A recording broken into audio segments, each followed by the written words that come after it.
चाहे कितने ही तजुर्बाकार क्यों ना हो, मेहनती हों, हमसे अपने काम के दौरान गलती हो सकती है। हम कुछ भूल सकते हैं और फिर उस गलती की बहुत बड़ी कीमत अदा करनी पड़ सकती है। हम फेल हो सकते हैं, हम बिजनेस डील खराब कर सकते हैं या फिर किसी की जिंदगी को भी खतरे में डाल सकते हैं। लेकिन एक आदत, एक ऐसी हैबिट, अगर इसको हम अडॉप्ट कर लें तो फिर ऐसी गलतियों पर हम काबू पा सकते हैं। ये हैबिट है चेकलिस्ट बनाने की। अतुल गवांडे अमेरिका के एक मशहूर सर्जन हैं। उन्होंने इस मौजू पे एक बहुत ही दिलचस्प किताब लिखी है, द चेकलिस्ट मैनिफेस्टो। ये किताब एक प्रैक्टिकल गाइड बुक की तरह है जो हमें एक जिम्मेदार प्रोफेशनल बनने की टेक्निक बताती है। लिहाजा ये किताब हर किसी को पढ़नी चाहिए, क्योंकि हम जो भी काम कर रहे हैं हमें इस किताब से अपने काम को बेहतर करने का गुर मिलेगा। हम अक्सर जब ईमेल्स या फिर प्रोफेशनल लेटर्स लिखते हैं तो स्पेलिंग या फिर ग्रामेटिकल मिस्टेक को चेक नहीं करते। कोई रिपोर्ट पे काम करते हैं तो हम अक्सर उसका कोई एक अहम सेक्शन लिखना भूल जाते हैं, यानी हम अपने काम को वेरीफाई नहीं करते, अपने काम की क्वालिटी का ख्याल नहीं रख पाते। राइटर अपनी फील्ड की मिसाल देता है कि अक्सर डॉक्टर सर्जरी करने से पहले कुछ ज़रूरी काम भूल जाते हैं। मिसाल के तौर पे हाथ धोना, ये चेक करना कि उनके पास क्या इजाफी ब्लड मौजूद है, वगैरह वगैरह। और इन छोटे मगर ज़रूरी कामों को भूलने की वजह से मरीज की मौत भी हो सकती है।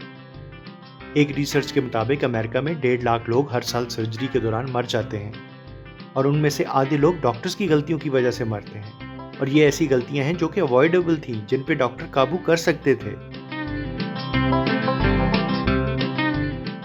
राइटर चाहता था कि वो डॉक्टर्स को इन गलतियों पर काबू पाने के लिए कोई फार्मूला बता सके, तो उसने 2 शोबों को स्टडी किया, कंस्ट्रक्शन इंडस्ट्री और एविएशन फील्ड, क्योंकि ये दोनों शोबे भी बहुत रिस्की हैं। ज़रा सी गलती से बड़े हादसात, एक्सीडेंट्स हो सकते हैं और इंसानी जानें ज़ाया हो सकती हैं। लेकिन इन दोनों फील्ड्स में हादसात बहुत ही कम वाक़या होते हैं। एक अंदाजे के मुताबिक इंजीनियर्स की गलतियों की वजह से कंस्ट्रक्शंस में 50,000 में से सिर्फ एक इमारत गिरती है या कोई बड़ा हादसा होता है।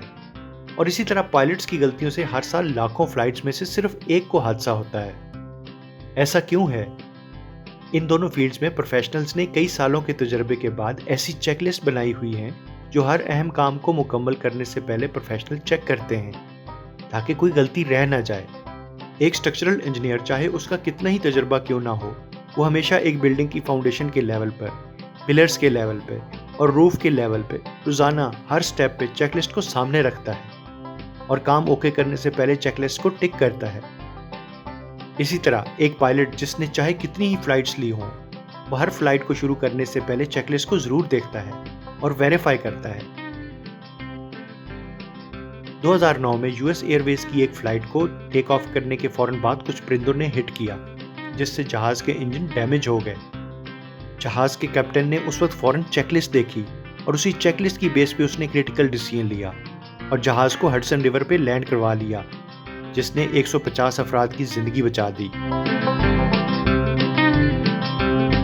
राइटर ने कंस्ट्रक्शन और एविएशन इंडस्ट्री से यही सीखा कि इंसानी यादाश्त, मेमोरी बहुत कमजोर है। इंसान छोटी छोटी डिटेल्स पे तवज्जो देने में कोताही कर सकता है। लेकिन इंजीनियर्स और पायलट डिसिप्लिन के साथ इस चेकलिस्ट को देखते हैं, फॉलो करते हैं, वेरीफाई करते हैं और ज़्यादा जिम्मेदारी के साथ अपने कामों को मुकम्मल करते हैं। राइटर ने ऐसी ही चेकलिस्ट सर्जरी के शोबे में इंट्रोड्यूस करवाई। शुरू में डॉक्टर्स और नर्सेज ने बहुत मुखालफत की, लेकिन कुछ अरसे के बाद जब जायजा लिया गया तो मालूम हुआ कि सर्जरी के दौरान गलतियां होना कम हो गई हैं और इसकी वजह से तकरीबन 47% अमवात कम हो गई हैं। और इस तरह डॉक्टर्स और नर्सेज ने भी चेकलिस्ट बनाना शुरू कर दी, जिससे उनका काम और ज़्यादा बेहतर हो गया। ये चेकलिस्ट सिर्फ एविएशन या मेडिकल के लिए नहीं है, बल्कि हर काम, हर शोबे में बनाई जा सकती है, जिससे हम अपने काम की क्वालिटी को बेहतर कर सकते हैं। तो अब ये सवाल है कि चेकलिस्ट बनाई कैसे जाए?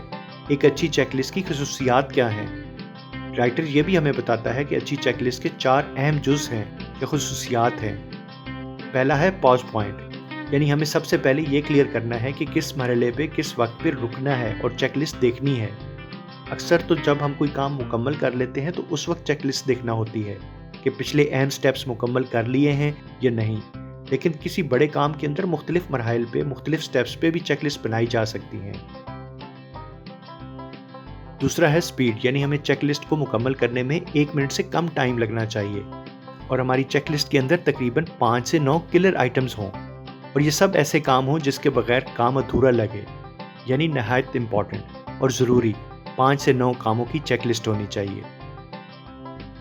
तीसरा है, या तो आपकी डू कन्फर्म चेकलिस्ट है, यानी कुछ ज़रूरी स्टेप्स या काम मुकम्मल किए और बाद में चेकलिस्ट के ज़रिए आप उसको वेरीफाई करें, और या फिर रीड डू चेकलिस्ट, यानी आप कुछ ज़रूरी हदायत लिख लें और हर स्टेप या हर काम से पहले वो पढ़ लें और अपने स्टेप्स करते जाएं।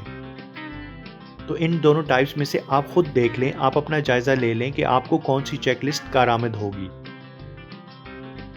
चौथा ये कि टेस्टेड, यानी जब आप चेकलिस्ट बना लें तो फिर एक तजर्बा करें, उसको इस्तेमाल करें, और अगर आपके कॉलीग्स या दूसरे लोगों ने भी इसको इस्तेमाल करना है तो उनको भी तजर्बे के तौर पे इसको इस्तेमाल करने के लिए दें और उनसे फीडबैक लें और फिर जायज़ा लें चेकलिस्ट में ज़रूरी है और क्या इजाफी है।